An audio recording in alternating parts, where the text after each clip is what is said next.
మళ్లీ మనదే Asia cup ఫైనల్లో పాకిస్తాన్ చిత్తు.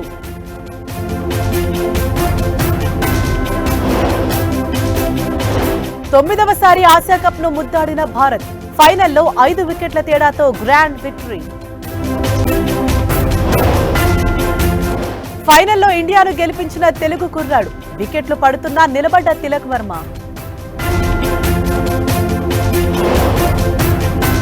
ట్రోఫీని తీసుకొని టీమిండియా పాక్ మంత్రి ఏఐసీసీ చీఫ్ ఇవ్వనుండడంతో నిరాకరణ.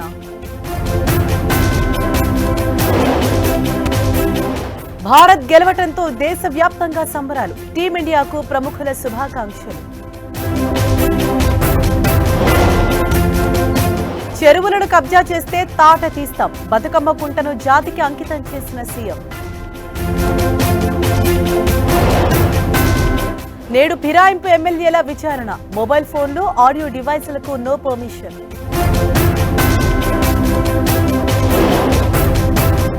జీఎస్టీ సంస్కరణలను ప్రజలకు వివరించాలి. టెలికాన్ఫరెన్స్ లో క్యాడర్ కి చంద్రబాబు దిశానిర్దేశం.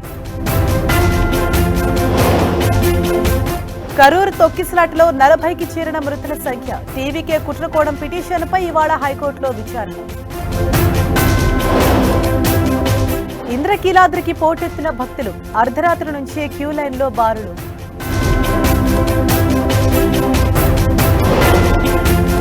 నేడు సరూర్ నగర్ లో బతుకమ్మ వేడుకలు. 10,000 మందితో మహా బతుకమ్మ సంబరాలు.